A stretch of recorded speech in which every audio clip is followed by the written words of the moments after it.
this meeting of the Operations Committee to order. We would say the pledge, please. I pledge allegiance to the flag of the United States of America and to the republic for which it stands, one nation, under God, indivisible, with liberty and justice for all. Thank you. Can you hear us okay, Will? Yes, sir. I can hear you okay, yes, sir. All right, good.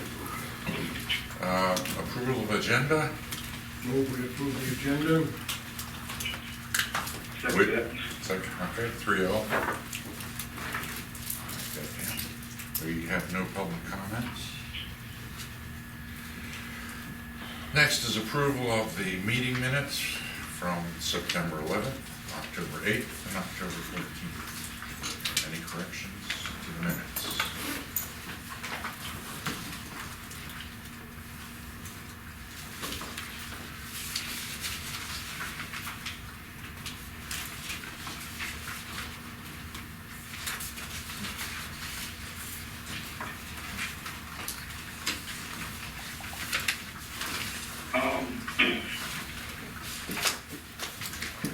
That's fine. You good? I was just wondering why it needed 1 minute. It says chair name scripture, it tells who the members are, and then it says by waste members, it says arrived late. Was there a reason why that needed to be in there? I'm going to amend it, and I'm going to amend it because well, the question is, was I at the meeting or was I not at the meeting? If you weren't there during the motion, that's why it was put on there. Which one are we looking at? If I did not vote for motion, then that's, I think that's fine, but I still think we can just do it extra. Which meeting minutes are we on? On October 8th. Huh?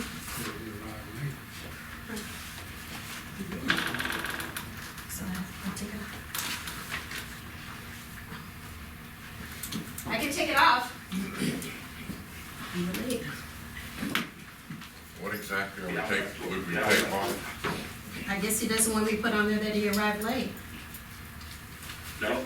Well, it says absent from vote, absent from vote. So that's top. So that probably has it covered. Okay. I mean, it is a fact, but there's no reason to emphasize it. Fine. Anything else?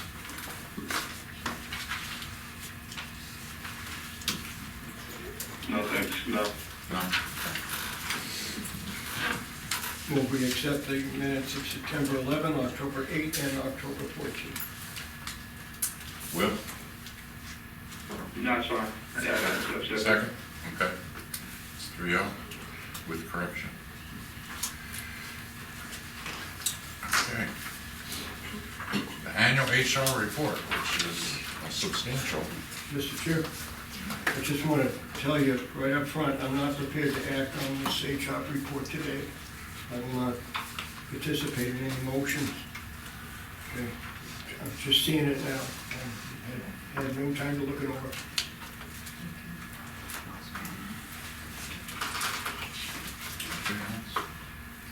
Okay, you want me to go ahead? We have 8 PEs in this report, and I put the report together like this because I'd like to provide you a lot of documentation when I provide you to say that the stipulation that we've actually done, what we said we're gonna do. So I put information to kind of back that up, and also to let you see what we've done, and it's in writing. It gives you some data to kind of look through and kind of digest and ask where we're going with HR in terms of 1 year to the next year. So the first PE is A.5.1, and that's the employment recruitment report. And as you can see, the recruiting plan is in chunks. And we look at it in goals, and we look at it in sections as to what our goals actually are. So, I believe there's about 11 goals here. And with the goals, we stipulate the action in terms of how we're gonna accomplish this goal. We stipulate what we're gonna do to accomplish the goal, and each one of those goals. So we look at the career fair, we look at AppleTrack, and that's our recruiting application system. We also look at the SERA, which was an $890,000 grant last year that we will not get this year because they've taken youth off the list because they said we have too much money, so our teachers will not be getting that stipend this year. We look at Participate, and that's our international organization or international group that we contract with to bring our language teachers on board. We look at the cost of living, and that's the stipend that the board approves we use as a recruiting tool. Then we look at our exit interviews, and we have encouraged teachers to come in personally and interview face-to-face with one of our HR staff members to talk about concerns or goals, active goals. This year and last year, we totally redid orientation for new people in the district. And as you can see, there were about 4 different actions that we did this year that we have not done in the past. And it was a 3-day orientation plan. Instead of a 1-day, half-day, we expanded it to 3 days. We gave a rationale for why we did these things. We gave you the number of applicants that we actually looked through compared to 2 years ago. And we also listed the recruiting fairs, so you can see where we attended. And we also listed our recruiting plan for this year, the 1920 school year. Here. On page 9, you can see some of the new teachers hired for the 18-19 school year, and it's broken down in demographics, primary positions, intermediate positions, and secondary positions. And we also broke it down by levels, by years of experience, by age range, by degrees, so that you could get a good look at who we actually brought in the district. One of the things that we added last year to this report that we had not had before, when we look at the ethnicity of our staff, we only looked at the percentage of the ethnic groups that we hired. Last year, we included the resignations by ethnic group so that we could see if we are hiring 10%, are we losing 10%, are we losing 12%. So that gave us a gauge on where we needed to focus. On page 10, we have PE 5.A. Before you go there, Yes. can I ask you a question? Sure. How do we determine which states we recruit in? Several ways. We look at the number of schools that are going to be present at those job fairs. Then we look at the job fairs that we've attended in the past, and where do we get the most bang for our bucks? Where do we pick up the most teachers? Where do we pick up the best teachers from? So we tend to go back based on our patterns of employment from those areas. Okay, makes sense, thanks. Okay. Would you like me to answer questions as we go through the PEs, or would that be better for her? I just didn't want to forget my question. Okay, all right, well, I'll There's so many PEs, I would imagine by the time we got to the end, I'd forget All my right. question. The next PE is the employee exit survey report. If you will remember some years back, we did an exit survey through our applicant tracking system. That did not work for us at all. We might have gotten, out of the 200 people that resigned, we might have gotten 2% to respond. This year we did a little bit better job because we brought or asked applicants to come in individually so they could talk to us in a face-to-face interview. This year we're implementing an off-boarding process that will actually bring all employees that resign to the district office, to HR personnel. And that way we're hoping we will encourage more participation with the accident. That's our intent for this year. Is Yes. the recommendation for the teacher recorded in the file prior to the exit interview? Recommendation Hire, eligible for rehire, not rehire, et cetera, et cetera. Is all information about that teacher recorded in the file prior to the exit interview? If that teacher has signed a contract in April and returned it to us, then that's the information, hired or rehired, that they would get. If they resign before those recommendations are made, then the teacher doesn't have that. But if you're resigning in June, you know that we're gonna bring you back. Because you know as well as I, there's some teachers who would maintain that they can be less than honest during an exit interview because of fear of retaliation when the final paperwork is done. So Usually, I think the best way to prevent it is just have the very last thing done is an exit interview. correct, that's their last stop, yes.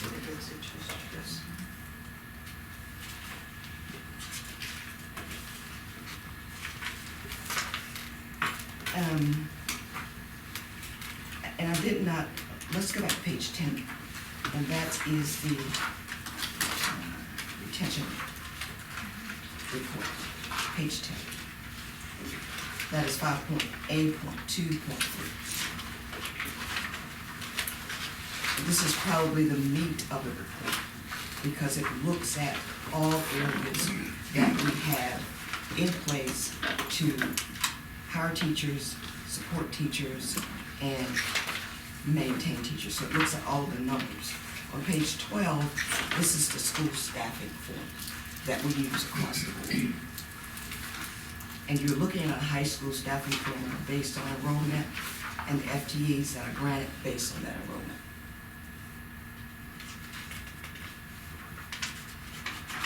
And on page 13, it looks at the middle school and the elementary school ratios to student to teacher ratios. As you can see, in high school, we staff 20.5 to 1, the middle school 21 to 1, and in the elementary school, pre-K, 20 to 1, kindergarten 24 to 1, because there's a classroom aide in a classroom, and then grades 1 through 3, 22 to 1, 4 and 5, 24 to 1. So that's how all schools are staffed.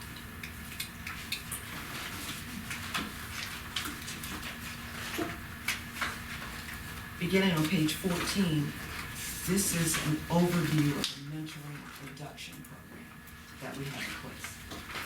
As you can see, it is a very comprehensive program, and it is based on the state's requirement for induction teachers to have support in the first, second, and third year of employment. What we've done in Beaufort is the state only requires 1 year.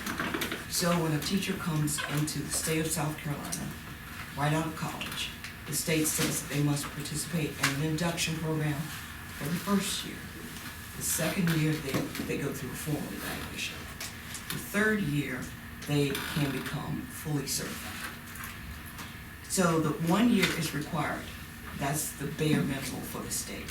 What we've done in Beaufort is to up that ante to 2 years. Our induction teachers must go through 2 years of support instead of 1, because we found that 1 year of support wasn't really enough, because it's only 9 months. They're right out of college, and they're only been in the classroom for 9 months. We give them another year, and then we will also give them a third year if the principal recommends.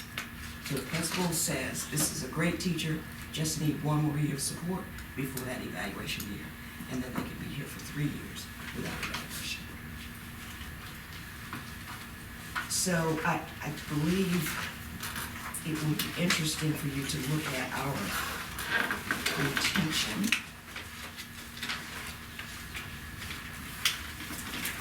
Based on the support program. You turn to page 23 first.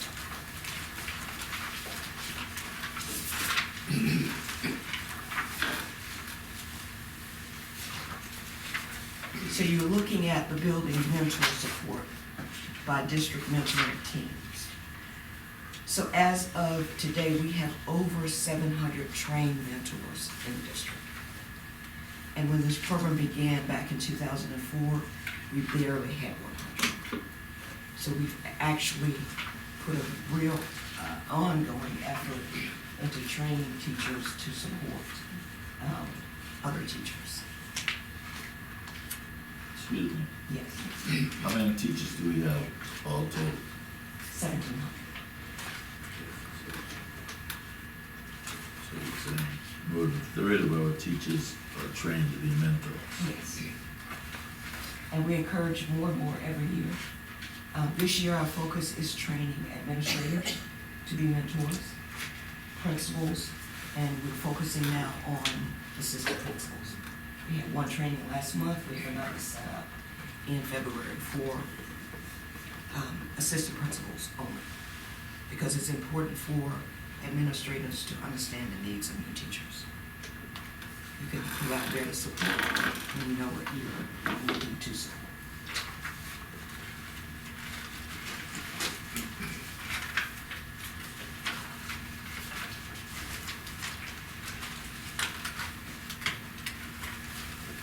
On page 28, if you look at the SMART recognition, reinforcement and recognition program. Back in 2004, when the mentoring program was first introduced to Beaufort, it was called the SMART program, and that is supporting mentoring and retaining teachers. The state then came in and mandated the program. So we went away from that name because we needed to make sure we followed the state model.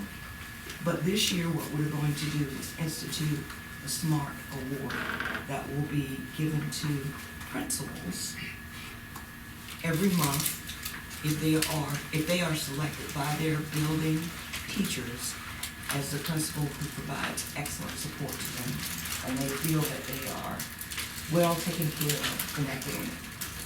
The students at Bear River High School created the award for us, and that will be moved from building to building based on the induction teachers saying that they believe their teacher, their principal deserves it.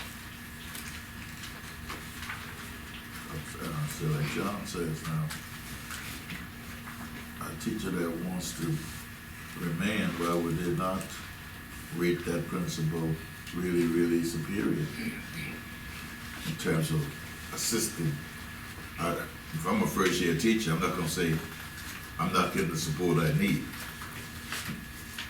Because I'm gonna be the person that bears the brunt of that, ramification. Well, I'm just saying. I have two things that I can say. Yeah, okay. One is teachers, principals will not see those nominations. They will not see those nominations. Okay. And secondly, we're dealing with millennials. And millennials will tell you if they don't feel support. They don't have a problem telling you they don't feel support. I'm just, They really don't. I'm thinking, how's it gonna make us better? That's what I'm thinking.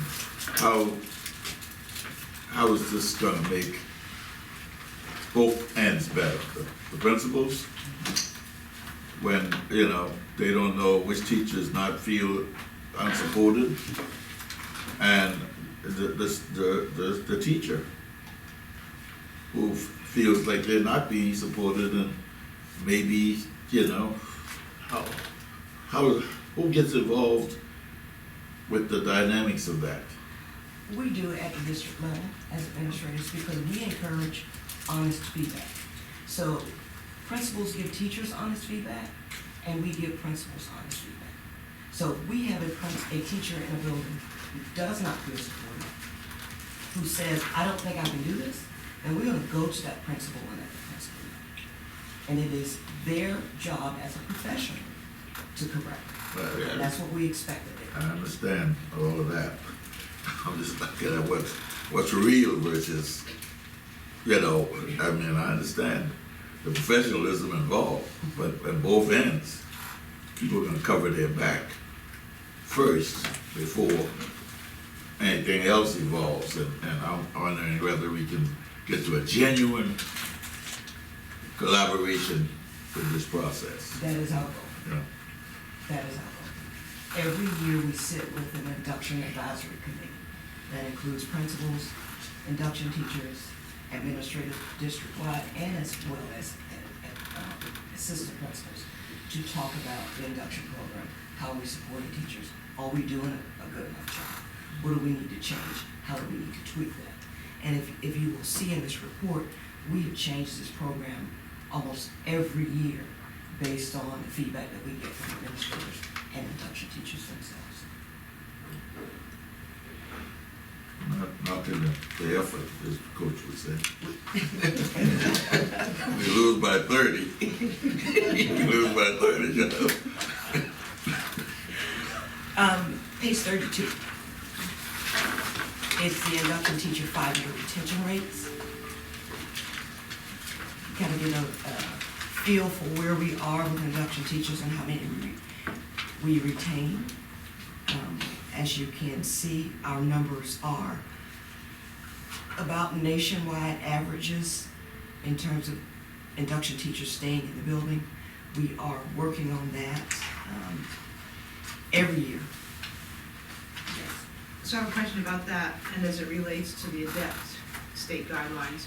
So if you look at this induction teacher's 5-year retention rate, basically all these years here that we have on the graph, it's about half the teachers are retained or half are gone Yes. of the induction teachers after 3 years. And Yes. 3 years is that ADEPT state program where they're either evaluated or, 2 or 3. Yes, year Okay. 2 or year 3. Yes. okay, so how many are those, so what's the success rate on that ADEPT program for, that somebody is successful at completing it or passing it, or I don't know what the ratings are with it?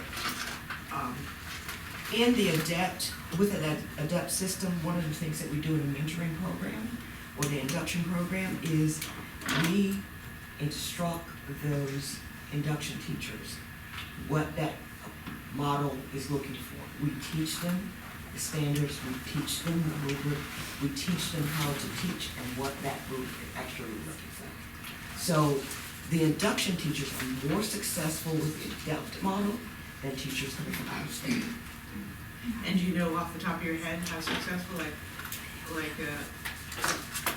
roughly, I mean, I would easily say in the 85 to 90% for induction teachers? for induction teachers And going out to of, ADEPT, out of state, what do you think?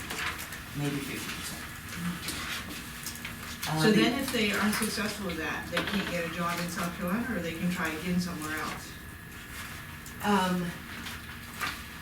Okay, Just curious. let me talk as if I'm the teacher who is first year trying to become certified in the state of South Carolina, Uh-huh. and I go through the ADEPT program, and I fail the ADEPT program. The state gives me 2 years to be successful with that. So if I fail the first time, I can go back through the ADEPT program again. And that year, they're gonna put me on probation. So if I am unsuccessful the second year, they are going to take my certificate for 2 years until I go back to school, come back again, and I can take it one more time. And if I am unsuccessful the third time after going back to school, then they don't give me a certificate in South Carolina, period. So obviously then it's reported to the state. It is required. The ADEPT history follows South Carolina teachers everywhere they go in the state of South Carolina. Thank you.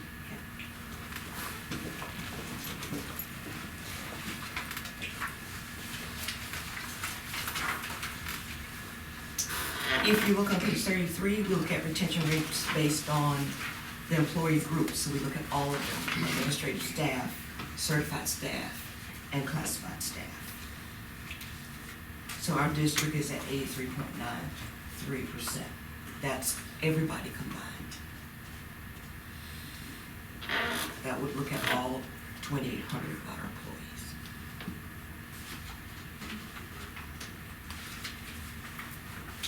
On page 34, we look at the retention rate of foreign language teachers, math teachers, science teachers, and special education teachers, because Those are hard to fill areas. Excuse me, you said on page, but we're on page 34. Page 34, that's the retention rate of foreign language teachers, math, science, and special education teachers.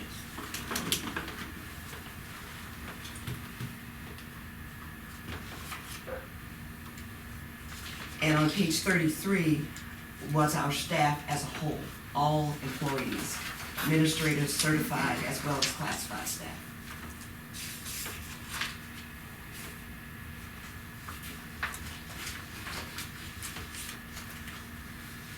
Is there a cross-reference between us and other schools of the same, let's say, both same caliber of demographics, or us in the same size schools, or in the state, and then nationally, how do we rate? In the state, the CERA, the Center for Education and Recruitment, does certified teachers only. They don't do across the board. And that's where they rate school districts in terms of retention rates and who has the best, who has the worst. Where we in that? We are probably, I don't want to quote this because I haven't looked at it in a while, but we're probably 20 from the top. Out of 46 or 40, where we got? Out of 84. 84. Yes. But then you're not comparing apples to apples out of that, because you have some districts that only have 400 teachers. Yeah, I know. And you got, different areas, different social ability. I still want to know where we are, because that would be the crux of our agenda in terms of improving our academics. Correct. So how we need to, whatever we need to do to change that is got to be a priority. I'll be happy to pull that and send it to you. One of the things that we do every year as districts, all districts in the state do that, is a supply and demand survey that's given to CERA, where we list all the teachers that we hire, what subject areas we hire them in, all the teachers that resign, what subject areas they resigned in. And that's how they compare the districts. We have to do that, and it has to be turned in every year by October 15th. So, Follow up question on that. I don't want to keep asking questions, but while it's fresh on my mind, is what percentage of out-of-state teachers do we have that they'll be hiring every year? Because if they're not passing the depth, then we might be digging in the wrong buckets. I can't give you a percentage right at the top. But I is can't. it low or? Are we hiring more new induction teachers, or are we hiring more out-of-state people? Haven't had. We hire about 100. Yeah, well, see, that's About something 100 we, induction teachers every year. yeah, we need to look at that in terms of bang for our bucks. You're more likely that you're out-of-state and you're not an induction teacher, you're coming in as experienced for more years. So that's a higher rate right away, and then we lose them because they can't pass the depth, and that's money. All right, I just, We try to something to think hire as about. many induction teachers in the state of South Carolina as South Carolina is producing in the education colleges. That's our problem. That's our struggle. I got you. They're not. I understand that. Yeah. And also on the chart, it's up in science.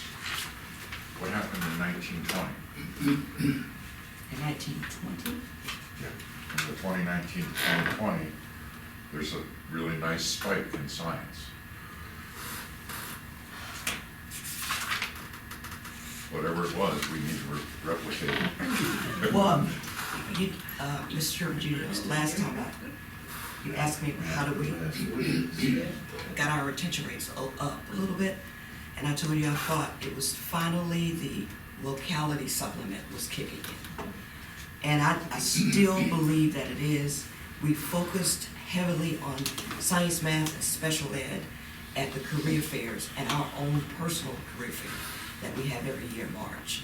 We looked combed the bushes to bring science, math, and social and SPED teachers to that job fair. And we offered as many contracts in February as we could. And we kept, The spike though is in science. it's in science, but we kept most I of hear the you, science but, teachers. you know, all of a sudden it goes like that, and that draws my attention.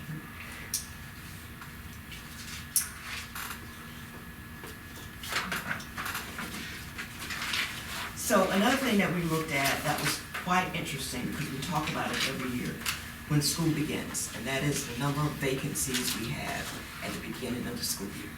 So this year, I wanted to put it in this report so that you could get a feel for what it looks like at the beginning of the school year, what it's looked like in the last 3 years at the beginning of the school year. And that's on page 35. And then on page 36, we broke it down a little bit more in terms of June, July, August, and September, because that's the crunch time. That's when we're trying to hire. In July, when we're getting close to August and school's opening, then we look at the number of people that we have on staff that says we're resigning. So that throws us back. All of the people that resigned in June at the end of the school year, then you look in July, you get another 138 people to resign. So what we filled in June just goes back out of the hole in the bucket. So it's a vicious cycle. So I wanted you to get a look at that to see how that affects the hiring process. And when you look at that vacancy list, it's not that 138 was carried over from the end of the school year, it's a new 138.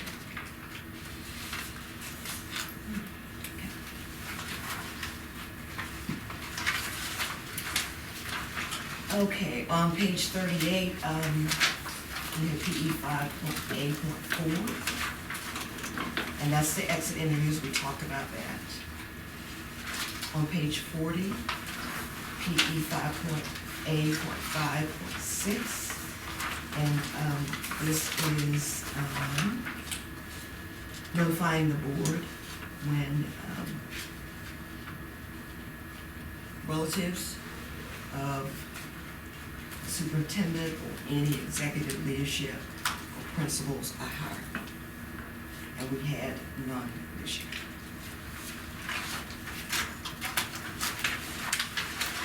Could you repeat that? You said notifying the board, so what's that now? Notifying the board if any relatives or family members of the executive staff, the superintendent, or principals were hired. Or if any family member of the executive leadership or superintendent is hired in a contracted situation that we might be in as a district. That doesn't include staff members. They're both of them on staff. When you say doesn't include staff members, you mean teachers? As in husband being a principal and a wife might be a principal or a wife might be a senior staff member. Such as that right there. No, that doesn't include those lower levels, because our AR says that if you are a principal, you cannot have any supervisory responsibilities over any of your family members. So we don't put those in the same schools or in the same department. And those principals only have jurisdiction over that one building, not the district. So what happens if, for instance, a wife works down at the district office and is in a leadership role of one of the departments? If a wife of a principal worked at the district office, is that your question? It could be about, that's we thought that, I mean, just as in general, if a wife works in a leadership role at the district office and husband works And they leadership goes somewhere else. All our ARs stipulate is that there are no responsibilities for supervision over that individual. That individual, gotcha, Yes. gotcha. I do understand. Okay, on page 41, PE 5.B.4. And this is employee grievance administrative rule. The HR department handled 8 grievances in 2018 and 2019 that came through our department. Page 43, PE 5.C.1.2. Ensure all staff is evaluated regularly on job performance aligned with the board's expectation. We can stipulate that that happens because the Go value. back to page grievances, page 43.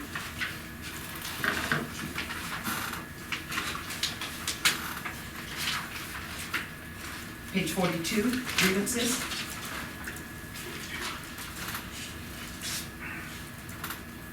And you said that we have how many grievances within last year? 8. 8? Yes. And how do employees find the grievance application online?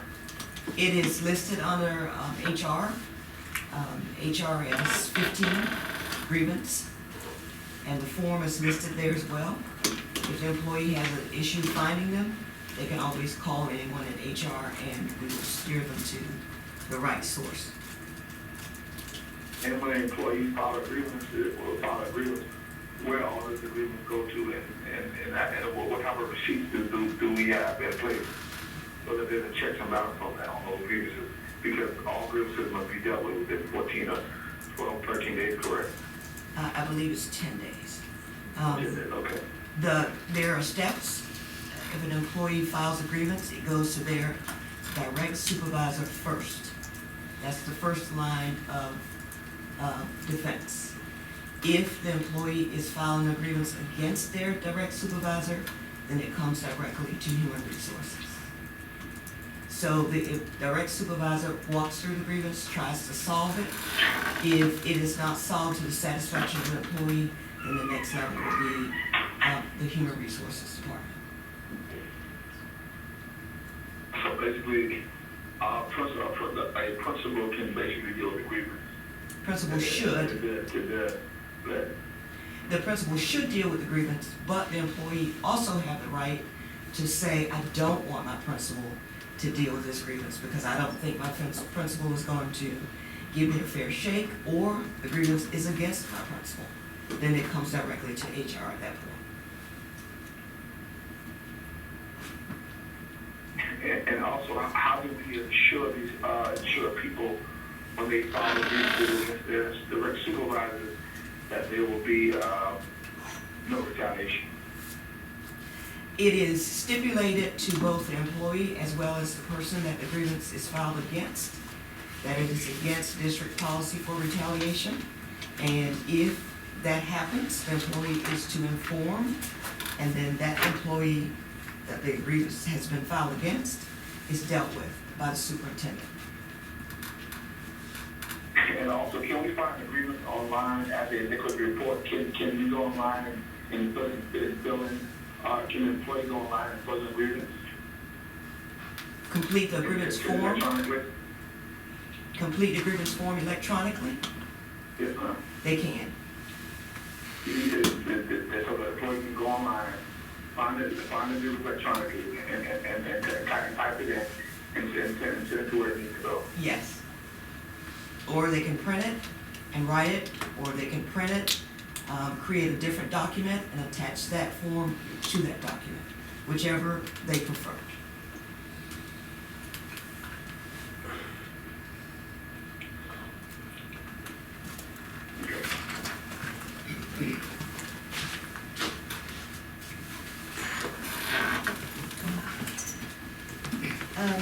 We were talking about evaluations.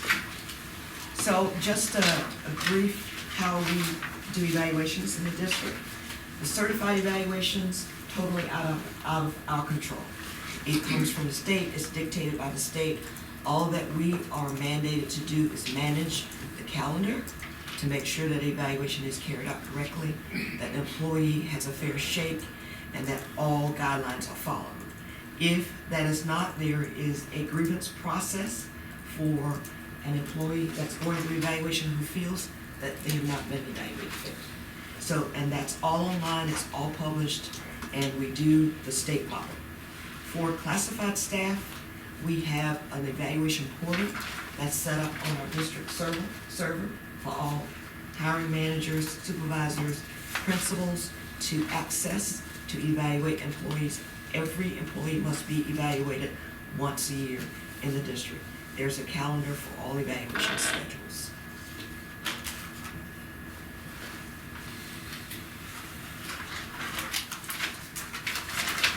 Page 46, PE 5.C.3, recognize excellence and provide constructive suggestions for improvement as appropriate.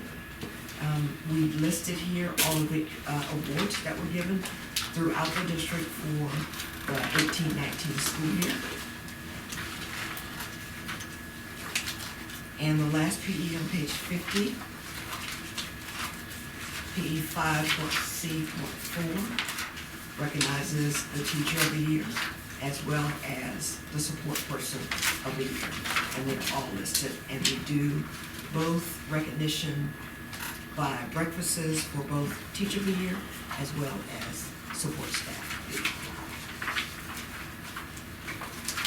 Yes. PE 5C.3 seems a little, recognize excellence and provide constructive suggestions for improvements as appropriate.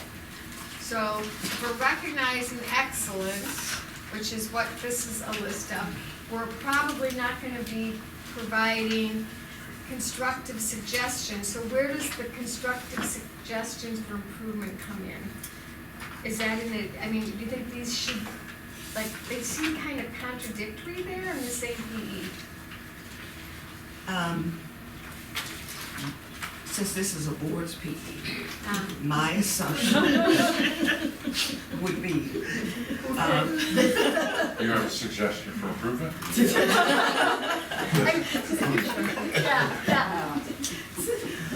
one of the things that we like to encourage building administrators and supervisors to do is recognize employees. Mm-hmm. So that's how we get that piece in. Not necessarily the employees that have been recognized, but for those departments that don't do very much of that, give them suggestions of how they can honor people that's in the department. But we really don't document that. We don't document Yeah. that. So that's, okay. Right. Any more questions?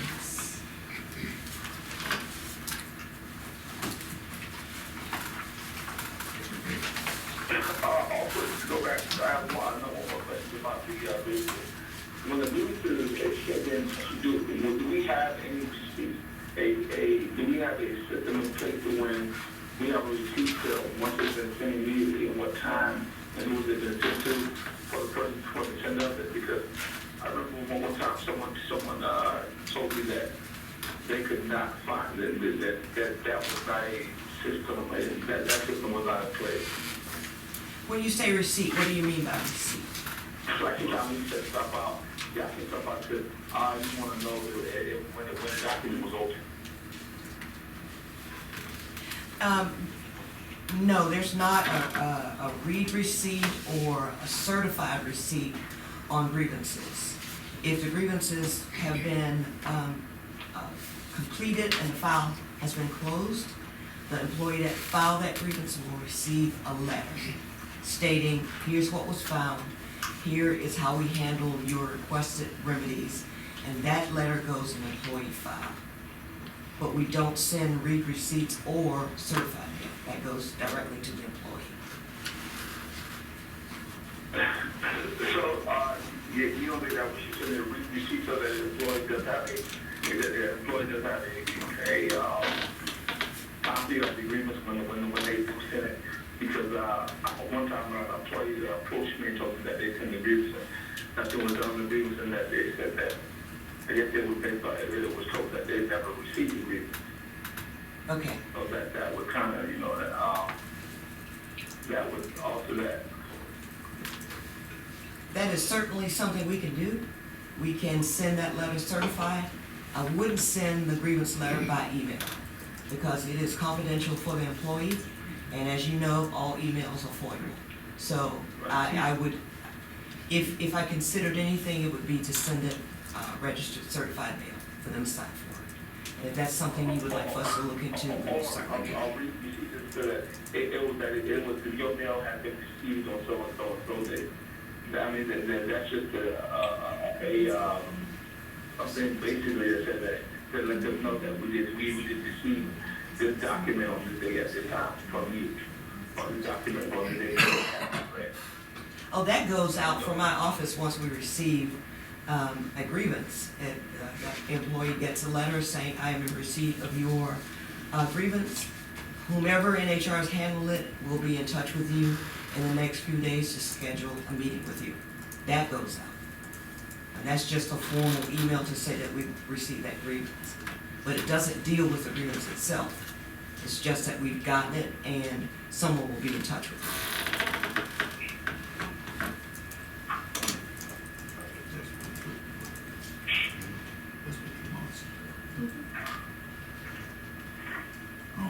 All right, are you all right with that, Will? Yeah. Okay, so what are we gonna do with this now? To be honest with you, David, I believe I'm not over John, but I would like a little more time to look over these documents and understand it. And I just would like to get it a little earlier so I can kind of understand, because these are a lot of PEs and it's about 50-some pages worth of information, and I'd like to digest a little more before I send to the board and say I provide my standpoint. That's me personally. Okay, yeah, that's what I was asking. We are where we are, I just wanna know what we wanna do next. One of the options would be to send it to the board without a recommendation, but Come again, David. I said one possibility would be to send it forward to the board without a recommendation, but it would have to go like right away, so the board would have enough time to read it. The other option would be for us to meet again on it. So those are the two options I see. I'm just trying to figure out which one we want to do. John? I would prefer to meet again and discuss it. John would prefer to meet again. Will? That's fine. That's fine, okay. Then that's what we're gonna do. That's how we'll close that out. We will meet again on this. But we won't go through it. We'll just collect questions on it next time. Right? Right, because we're gonna review it and then we'll have questions prepared so we don't have to go through the whole thing again. All right. Arrest monitoring credit checks? Yes, this is a bring back up. I think we discussed this back in January, and we were going to, the board approved the addition to the AR, that we were going to implement background checks for people that work with monies, and then we were going to do credit checks for people that work with funds, and then background checks for all employees periodically. And our goal was to get this implemented in July. Well, we ran across all kinds of stumbling blocks. And we're at where we are now. I think we're ready to go with the credit checks. We've got from finance the criteria by which we needed to look for when we do credit checks on employees who work with in the financial department or funds at schools. So that's ready to go. We went out for an RFP. It is now on the superintendent's desk. So once that's done and signed, we can get that implemented and go through the necessary channels. What do we do with the credit information? Is there a list of offenses that they find out that disqualify a candidate, or? Yes, that's what we were waiting for. We were waiting for the directions from the finance department to say, here are the kinds of things that you need to be aware of. And then that would be our standard that we give to Why from the company, finance department? because they deal with finance, so I would Yeah, imagine. but HR and the hiring administrator make the decision on whether to hire. I would think that the finance department information is supplemental. We would still hire, Huh? but HR would still do the hiring, but we need some standards by which to say this person did not pass the credit check because of these things. And that's why we took it to So, the all finance. right. Now, let me ask it another way. Who decides if the information received on a credit check disqualifies a person from being hired? HR would do that Okay, once our standards are in place. all right. Yes, we And would do that. will we be privy at some point to what information is being used? Sure. Okay. So can you give some examples of what would exclude somebody from being hired, such as past bankruptcy, a certain credit score, or what are they? And I don't have those in front of me, but I can't provide those to you. I don't have them in front of me. Uh-huh. I'm just curious what they are, and how did you develop those? That's what I was asking finance to develop. What are we looking for in terms of what would exclude someone? Right. And we would compare them with the standard, the industry standard, to make sure we cover them. So I'd when be we curious to send know what them those are to, personally. yes. Yeah. So when we send them to Equifax, whomever does this for Yeah, us, exactly. they would have what we are looking for as a district Uh-huh. to exclude someone. And we would also let these people know front before even applying that this check will be running on them. Yes, we have to do that by law. Because we can't run a background check unless we notify the individual that we're gonna do that. Right. Has council been consulted to see if there's any legal ramifications about using what type of credit information in a hiring decision? I'm sure she will when she sees the contract and what that contract looks like. My concern is that if somebody is late to Sears once, and they might be a terrific teacher, we should probably hire them. As we use the standards for background check from the standards that the State Department uses, it gives us a rubric of what we can ignore and not ignore on those checks. So this would be the same. I'm happy that HR is going to be handling that decision. Okay, so there's no action item for us on this one. No, one question I need for you, I need your directions on though. And that is the random background screening for existing employees. So we currently use BIB, which is the Bureau of Investigative Background Checks. And we waited for them from the time that we talked about this to now, because they were promised us that they were gonna have a mechanism in place that they could do random checks or do real-time checks. If I was arrested, it would flag and send HR notification. Alice Walton has just been arrested for whatever reason. They have never gotten that to a science for the state of South Carolina, only for the state of North Carolina and Virginia, I believe. So we determined that it would do us no good to go that route if it wasn't national. And all they were gonna do for us was SLED. And we went away from SLED because it was only in the state of South Carolina.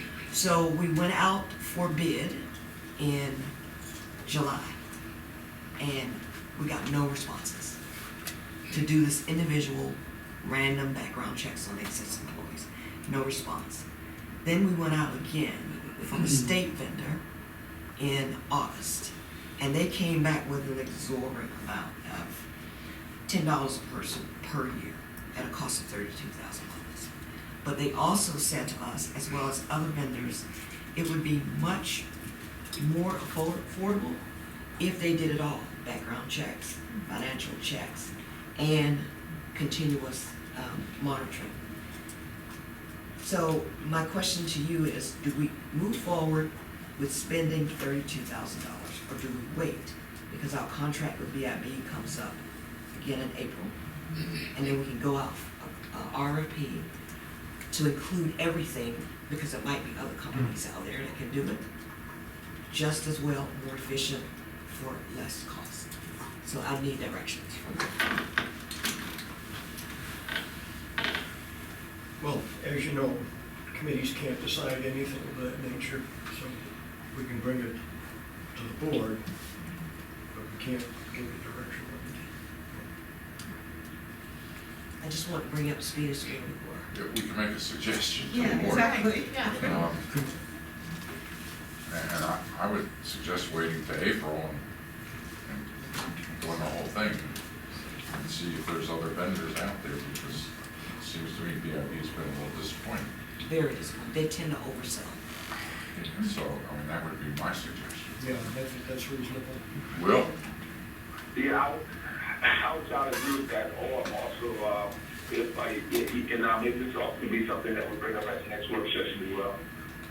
If that's fitting for that, but as well as that you said, you can wait till April to as well to see what we find out about it. All right, then that'll be our suggestion. That'll be our recommendation. So we wait till April. I have to get it on an agenda so you can explain it. That's fine. Well, maybe you'd want to do like the February work session, because that would give you plenty of time, right?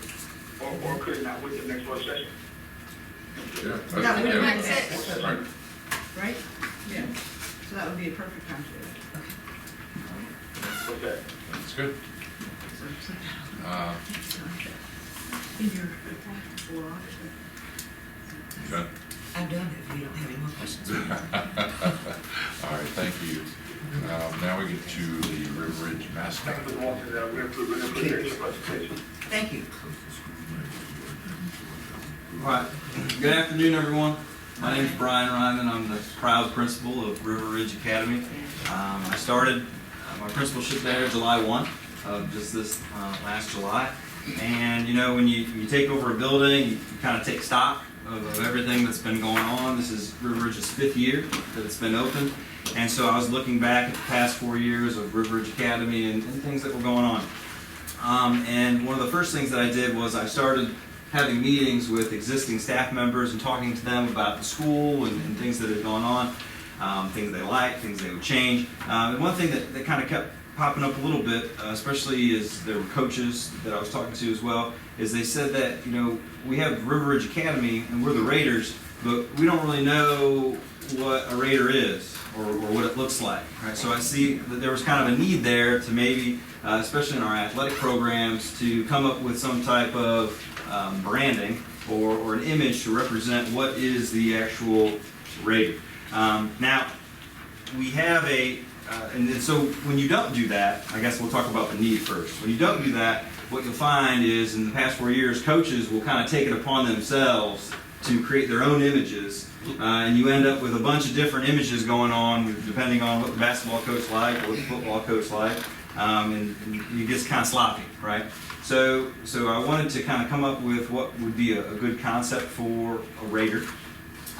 So I started researching other schools. It wouldn't surprise you to know that there are other schools that have the mascot of the Raider. It's kind of common.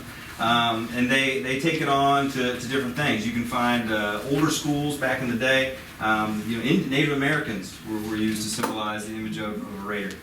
Vikings, common for a symbol of a Raider. And then you also get kind of newer symbols of Raiders that kind of take on more of a medieval knight-ish kind of a concept. So I did have some things to reference. When River Ridge Academy was opened, and I believe maybe some of you were part of this process, when they did that, there is a process in board regulation of how a school is named, how they decide what symbols are going to be associated with that school.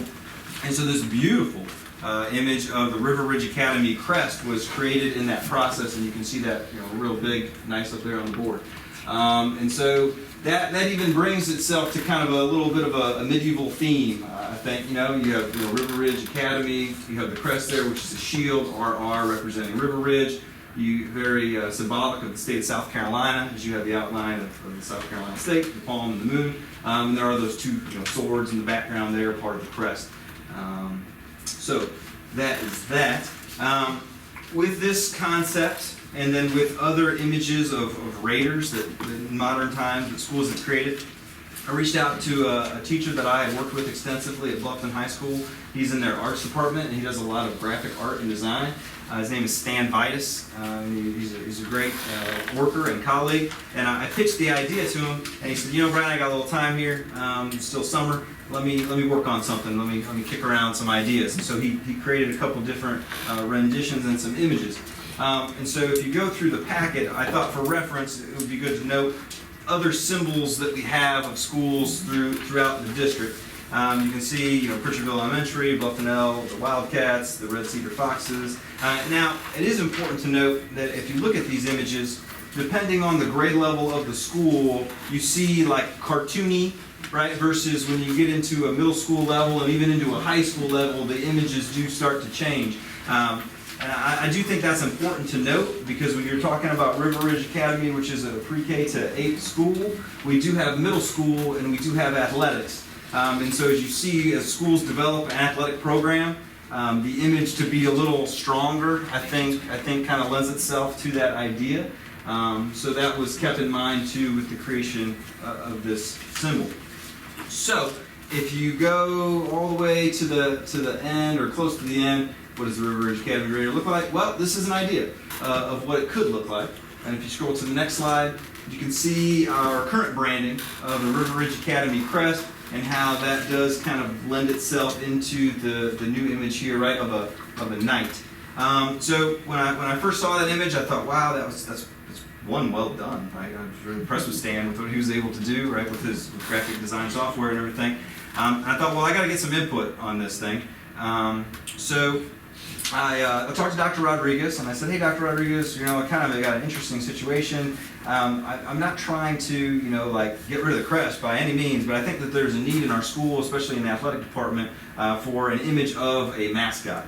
And he said, well, so what's the policy on that? I said, well, I don't know. He said, talk to Ms. Cartledge. So we looked up at past board policy, and in the idea of creating kind of an addition image, we only really found what it would be if you were going to create a new school and have a new thing. We're not really doing that here. We're just assigning an image of what the Raider is.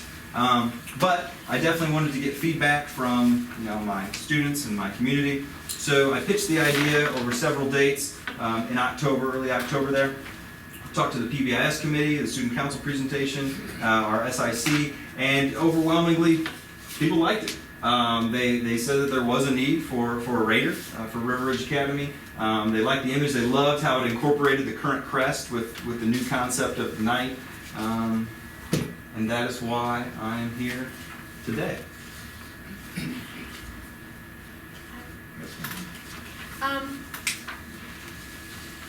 I have one concern about it. Sure, the sword. The sword. Yep, 100%. It's a weapon. If the kids came to school dressed like that, would they be allowed to come with that sword? I don't know if they would come to school dressed like that. Well, we used Yeah. to, my building is Halloween and that kind Yeah. of stuff. So that's my concern about it. I like the whole thing. The sword turns it, to me, it's a weapon. Okay. So that's my, I will that's my bring two up- cents. I will bring up that our current crest that was approved has 2 swords in it. But But they're behind sure, and they're not and pointing. fair enough as well. Yeah. Yes. Okay. Yes, sir. I agree. The first thing that I see when I look at that is this humongous sword weapon. And I think if we modify that a little bit, to have the shield and the person stand out a little bit more, then I don't think the purpose of athletics is to decapitate your opponent necessarily. What would you like to see? We don't want to have blood dripping from the sword. Would you like to If see we could the just make it a little smaller, like, or no sword at or an all, alternate weapon, huh? or no sword at all? I would Just a say shield? no. I would say no sword at all, but. Yeah, I could be talking to those. Just in our current climate with weapons and that type of thing, we I don't know, maybe not here, but, you know, little kids who bring toy guns or anything like that to school, we don't allow it. You know, and we probably don't allow that here either. So to me, that's just like, this embodies the school, and, you know, I can see a little first grader going home, and you know, those ninja things or whatever they get, and they get all excited. Just my 2 cents. Okay. Yes, Dr. Schwartz. While you were talking, I was looking up the Oakland Raiders, symbol to see what theirs is, and sure enough, they have swords, 2 of them crossed behind the guy's head, and the tips of the sword make the gentleman's shoulders, kind of. So I agree, I think it's a nice, idea, but, I think we're emphasizing what's front and center in the middle, the sword. I wouldn't be opposed to having the sword there, but, you know, toned way down, behind the shield maybe. Maybe Okay. don't show the point. You know, there's ways to do it, yeah. I guess that's my comments. You can have the sword, but you can have it sheathed in a belt around the waist, so it's not, doesn't look like he's gonna pounce. Just bearing it for show. At least in comparison to the other, you know, the other Blood dripping. mascots all look exceedingly angry. Sharks. That bulldog, and so this is, I think, an improvement. Okay. Yeah, I would just point out that the Oakland Raiders, their job is to decapitate. Professional football. I know, even theirs is behind their head. Yeah. And what's their mascot? So do you have the feedback you need? Yeah, so I guess, so I get it fixed. Also, I have one question, Mr. Ryan. Yes. In the past, have you looked with anyone who has the design symbol? Have they had swords on their mascots as well? Some did, yeah. Okay, so you have found in some other mascots that they actually have a sword. Mm-hmm. This is not the first time we've happened on a sword. Right. Okay, that was something I was wanted, will we be the first school district or the first school with an actual sword in front of the mascot? Yeah, I don't believe so, but I think overwhelmingly, you know, we'll make some adjustments to it. Right. Yep. Mr. Campbell, is that? Yeah. Which Yes. one? Oh, that's what we like. Earl Campbell. I was wondering what Mr. Campbell think, being that he's been in this district for so long, and have they had any questions about any mascots of this or such in the past? No. I can't remember. Okay, that's those are just a couple questions I was just, I'm wondering, I see what the artwork of it and the work that in detail that was put in is definitely, it's definitely nice, and I also, me personally, the chair said that the solar possibly could be put down or put in a different place and probably not have the ship on there. I strongly agree with that. But I mean, you know, it's a little different change. And the community has been supporting it, and the people is behind it, and you know, it's up to y'all. Those are just on the line. Don't like the piece. Okay, so you have your feedback. Yeah, so I for think we have the guidance- General, Just for my guidance, do I have it adjusted, I come back, represent? yes. Yes, sir. Because Okay. as I read this AR, you don't have to appoint a committee to do this. Because we have a, but we've already have a, Well, this says you're supposed to We have a appoint school an ad hoc and- committee and all that stuff. you were the Raiders, you just never had a picture. Yeah, of an it. image, They yeah, made so I seek community They input had the best that I mascot, could, an image given, of it. Okay, so it's just for Yeah. new schools that this Yeah. applies. So, All right, yeah, so I would fix it, bring it back, and then we can send it on to the board for approval. sure, yes. no problem. Because the general concept is great, it's just that Yeah, one. just the sword. Yeah, I and don't again, if I had my don't wanna say graphic, sticking point, 'cause- if I had my ability to do graphic art design, I'd do it right now. But I'm talking with Mr. Vitus and get him to work on it a little bit for me. So but that's no problem. Thank you. All right, thank you.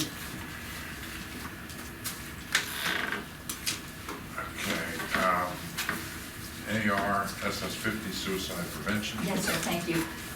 Mr. Chair, I would suggest that there's a lot to this. We're gonna have another meeting to go over Mrs. Walter's thing. I think we should table this Yes, and have and, it at the same time so that we can digest this. yeah, and Mr. Dowling, just for everyone's information, this AR was actually on our agenda this summer, and Mr. Stribinger was able to be present at the meeting. There was a very bad storm. You were not able to be present, and neither was Mr. Smith. But if I could can I just give a little brief intro?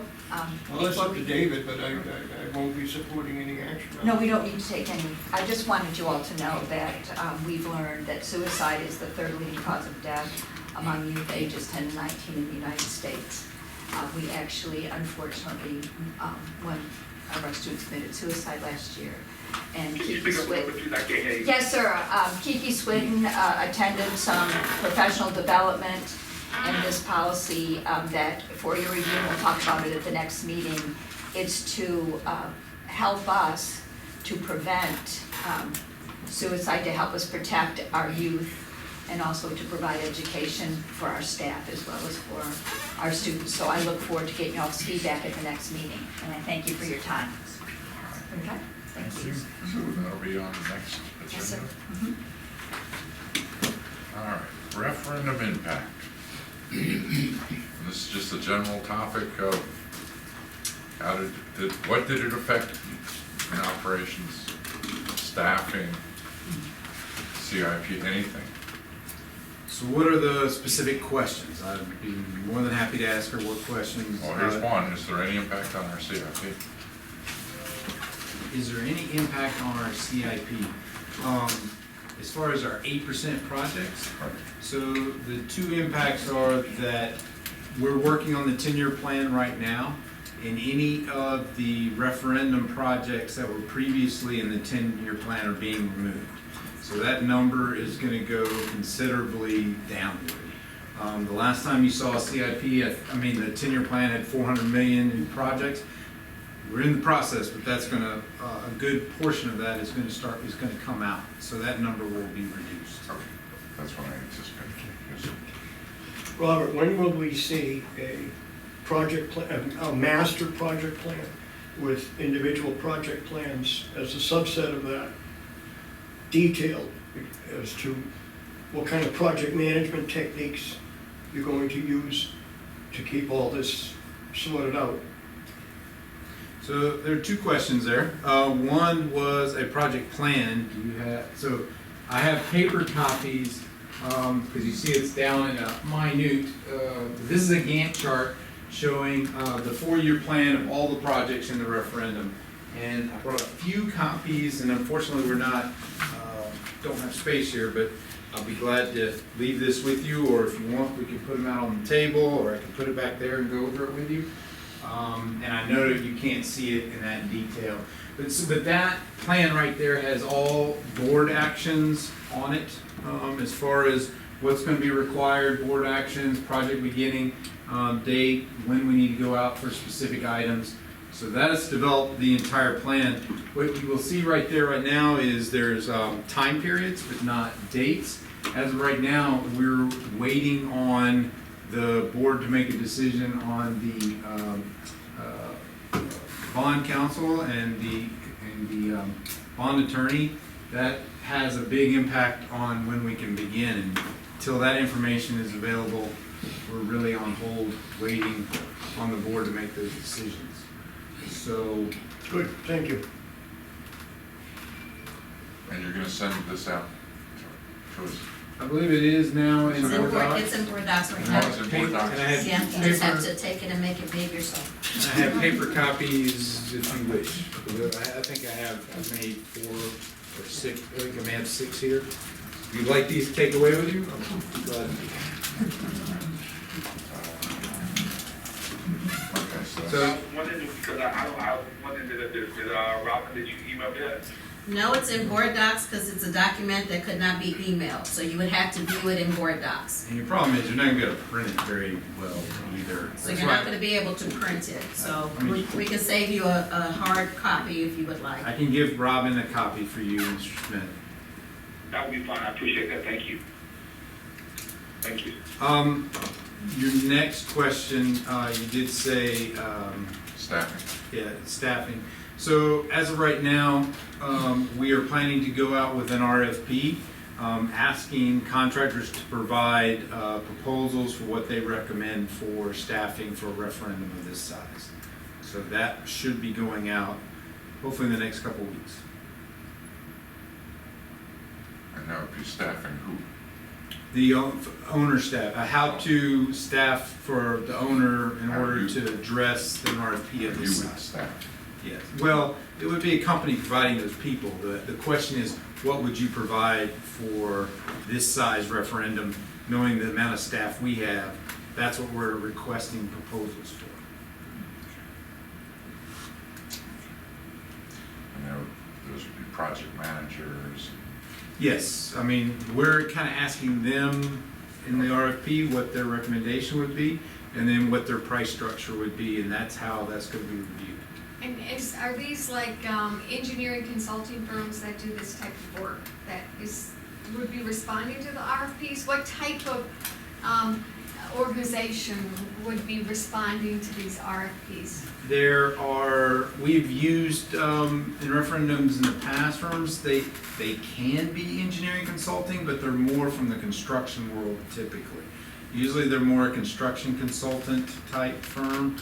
And there are some that specialize just in construction project management. So those are the kind of firms that we'd be looking for. And then you'd be looking for those with experience with school districts and referendums.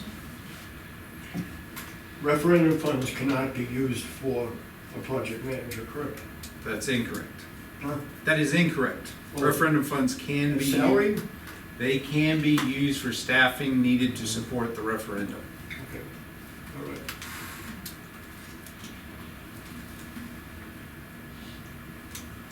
Okay.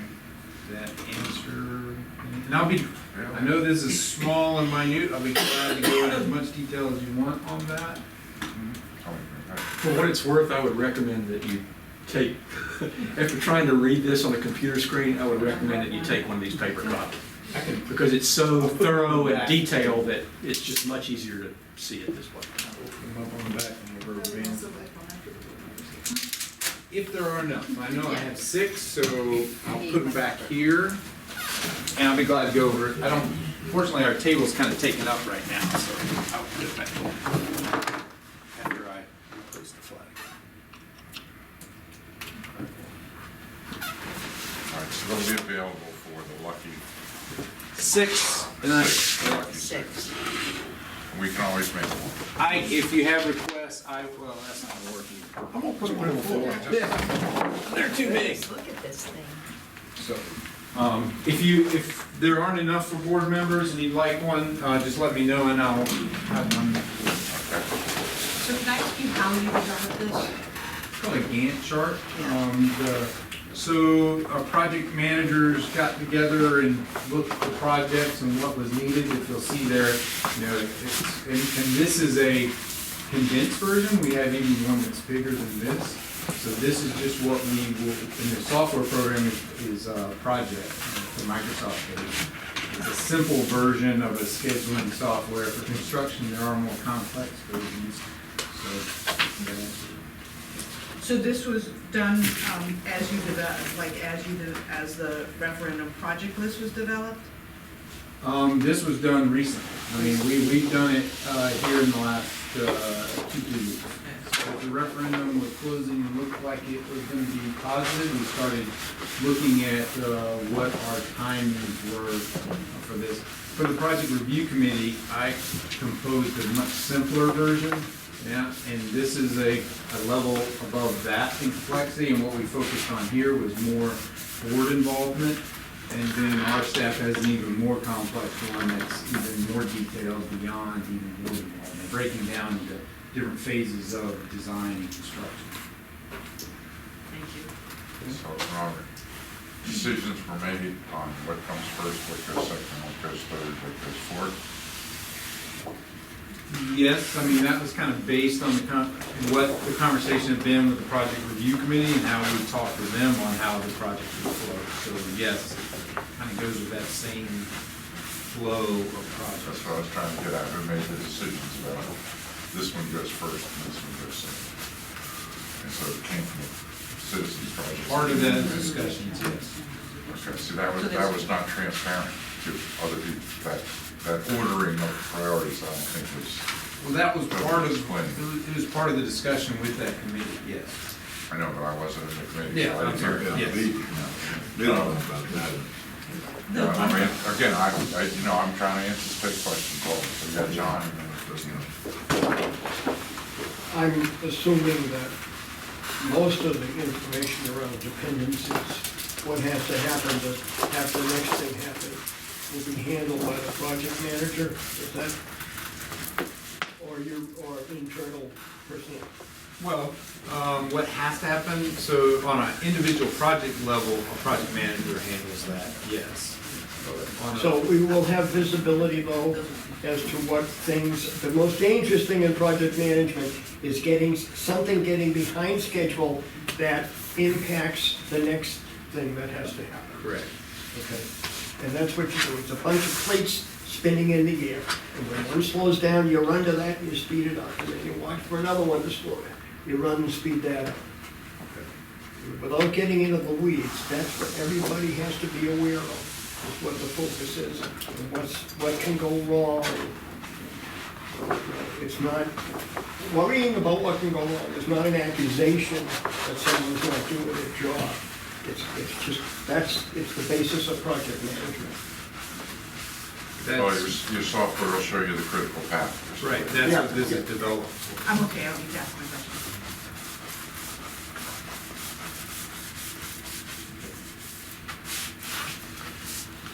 And now, the next one is also yours. County swimming pools update. Oh, that's just to let you know, we did receive from the Low Country Insider the report from the Pool Advisory Committee. And that does, with the county, that has some impact on us. They are looking at their funding for the county pools.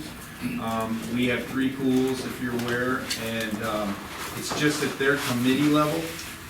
Of the 3 pools, we have Battery Creek, Beaufort High, and MC Riley. Part of their report was just the MC Riley pool is in the most dire need of work and has the most use. And that is, for right now, what the Pool Advisory Committee's recommendation is to concentrate their funds. They have said that they're, and our MOU with them is through 2025. So it's just something to be aware of, knowing they're having the conversation on management of those pools, and just that does have an impact on us. At this point, it's just at their committee level. It'll go on to their county council, so that's what I have. Awareness is a good thing. Okay, future topics, of course, we've got several lined up already. Will, go ahead, yes, ma'am. I have a future talk about budget. We discussed retention, recruiting, and I think I said I wanted to bring back possible specifics that we could do to enhance our retention. I'd like to bring back some choices for the committee to kind of review and let me know where I should put my emphasis. That's great, that's great. Will, anything? The discussing of the other project that we hopefully we'll get on to the gymnasium The gym. of 8%.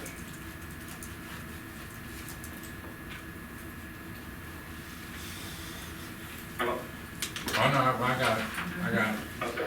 Now, it keeps being on there, but Start time? anything, John? No. Okay.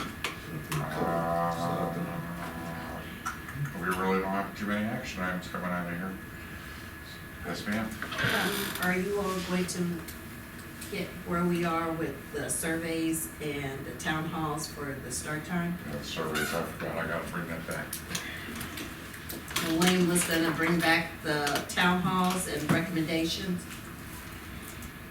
Actually, I am working on that item just about finished. I have a couple more tweaks, and actually, I was asking a couple more some questions as in relates to community-wide yes, I am in the fine tuning of that. Matter of fact, the next meeting I probably will, the next meeting I will, go ahead and present on that. Okay, that'll be a topic for next meeting, surveys and, anything else, anybody? Mel, Earl, anybody? I just, oops, I'm gonna call a question. What about Robert? Robert has some issues with sewage.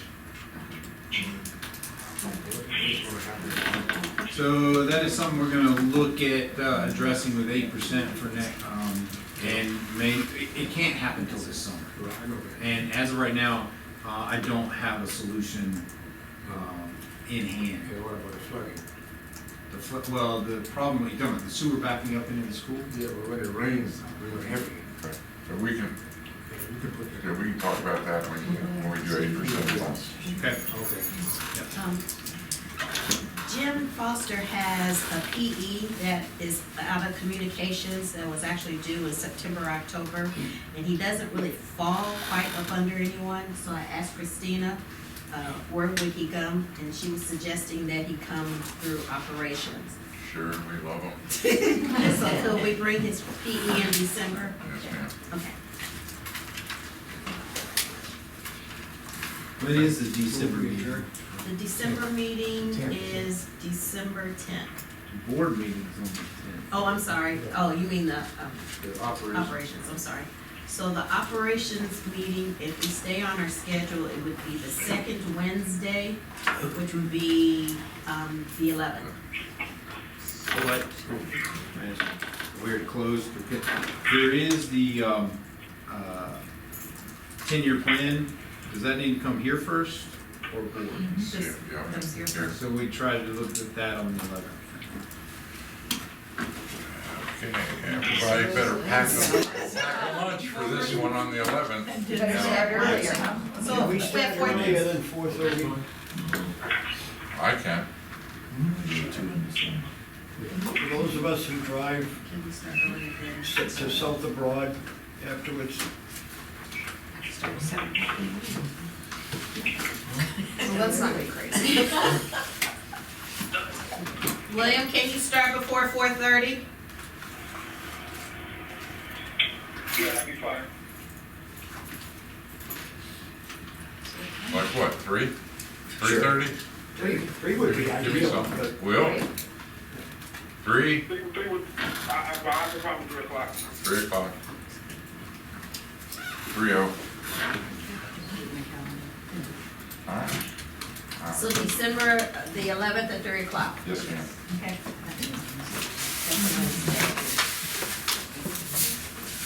Adjourn? We're adjourned. Actually,